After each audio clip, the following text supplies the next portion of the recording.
Lord of Mysteries 2, Circle-of-Inevitability. Chapter 86, Another Idea. The pewter-black dirk clattered to the ground, bouncing a few times before coming to rest. Lumion heaved a sigh of relief and muttered to himself, without the protection of the half-activated black thorn symbol, this thing's a ticking time bomb. Luckily, he already knew how to avoid the sinister dirk's adverse effects. Lumion approached the grayish-white remains and picked up the black robe left behind by the monstrous blacksmith.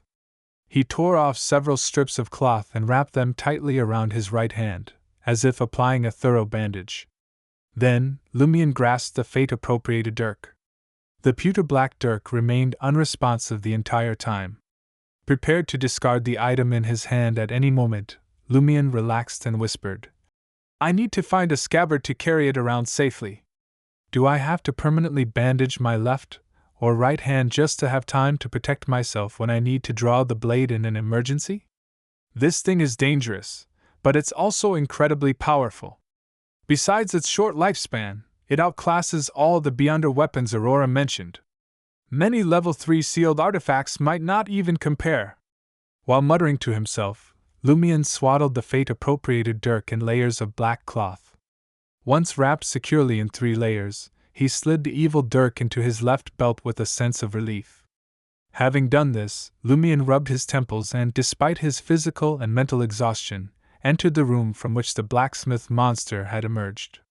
He searched the room meticulously. Aside from the smoldering furnace, he found nothing. Lumion's investigation concluded cautiously and carefully as he retraced his steps. Unhindered by fate, he successfully left the ruins, crossed the desolate wasteland, and entered his semi-subterranean 2-story building. Not in a rush to sleep, Lumion left the room, stowed the fate-appropriated dirk, and rested briefly. Once his spirituality recovered and his needs were met, he performed the bizarre dance, alternating between madness and distortion, in his bedroom. He aimed to attract the peculiar creatures in the vicinity, and let one of them possess him to test the negative effects.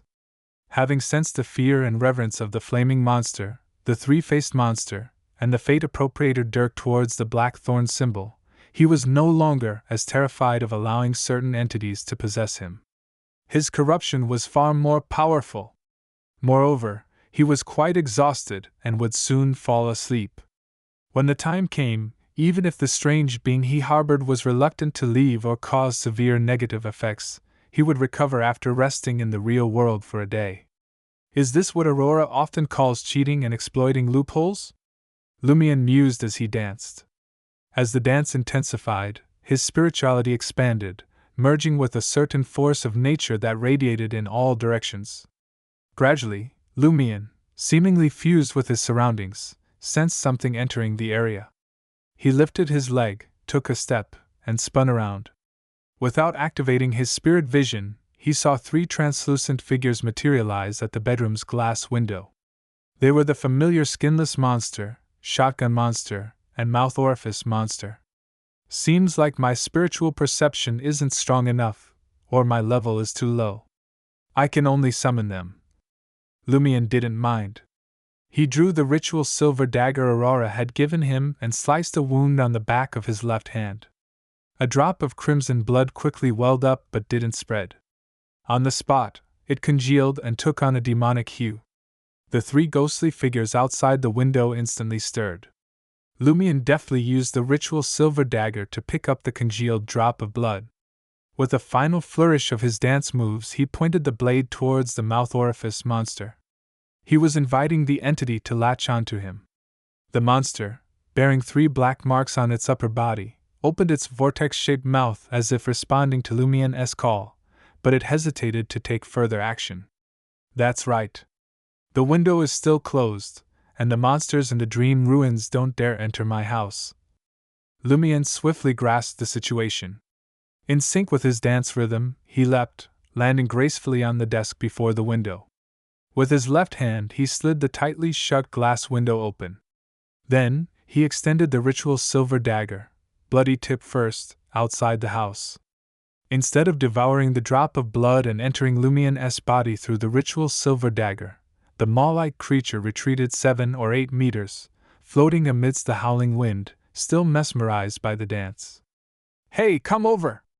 Lumion, on the verge of completing his final dance step, couldn't help but urge anxiously. The three hazy, translucent figures outside the house drifted further away. As Lumion's dance came to a halt, they vanished entirely. Lumion stared at the scene, baffled by the mouth orifice monster's refusal to possess him. He carefully reviewed the dance and the bloodletting process, certain he had made no mistakes. Could it be that its fixation remembers that I killed it, so it's unwilling to attach itself to me? But the knowledge that came with Dancer didn't mention this. Logically, it should be more eager to possess me and take revenge. Lumion pondered. Recalling the three-faced monster's flight upon seeing him, he formulated a new hypothesis. I'm corrupted by an evil god and sealed by a greater being. Are these strange creatures terrified and unwilling to attach themselves to me? This was an extremely rare circumstance. It made sense that Dancer's corresponding mystical knowledge wouldn't cover such anomalies. The more Lumion considered it, the more he believed this was the cause, and the angrier he became. So you guys just watch me dance, but aren't willing to possess me? What's this called? In Aurora's words, freeloading. Lumion's disappointment grew as he realized that, before reaching Contractee, one of Dancer's abilities was rendered useless. He couldn't attract strange creatures and exploit their traits or powers.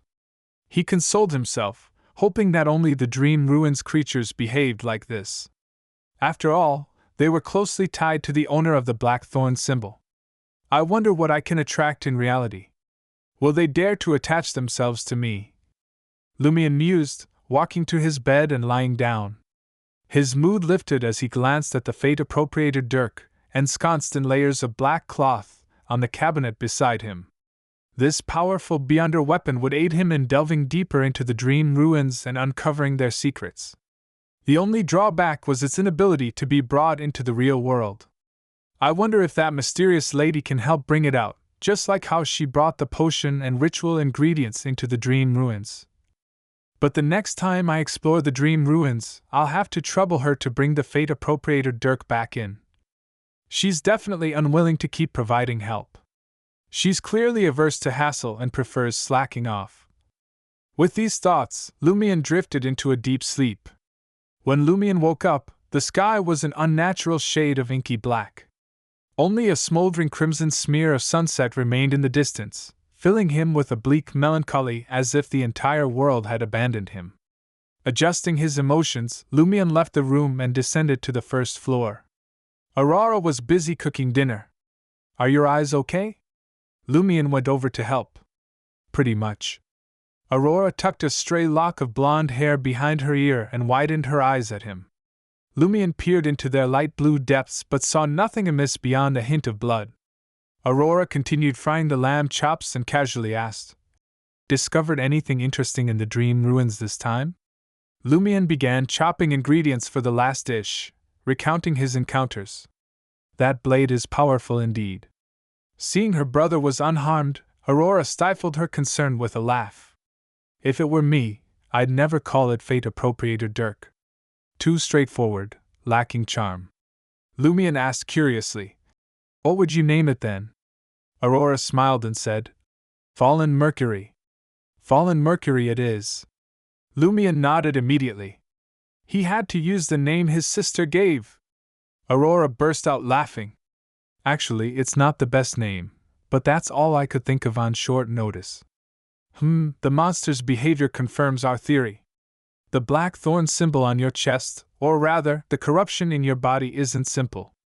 It can suppress something powerful to an extent and relates closely to that hidden existence. Perhaps the key to the loop lies with you. Yes. Lumion nodded. Let's see what secrets the Dream Ruins hold. Then we'll wait patiently for the 12th night. So far, they had investigated almost all abnormalities. Only the tomb where the owl was had not been explored. It was far too dangerous. Aurora didn't believe she, Lumion, and the three foreigners could face it. Her only hope was asking Madame Poalis for help, but she clearly didn't intend to interfere, merely waiting for the opportune moment. Lumion didn't hold much hope, recounting how the strange creatures his dance attracted were hindered by the two symbols on his body, preventing success. Grande, sir, any ideas to circumvent this restriction? Aurora scooped up the lamb chops, pondering a moment. Since it's impossible to invite a god to possess you, why not try giving an order? Order? Lumien's eyes lit up. Aurora nodded slightly. Since those strange creatures fear the corruption in your body and the seal of that great existence, use their fear like a fox assuming the authority of a tiger. Order them to attach themselves to you. Right, use ancient Hermes when you try. That's an idea. Lumien understood what his sister meant by a fox assuming the authority of a tiger.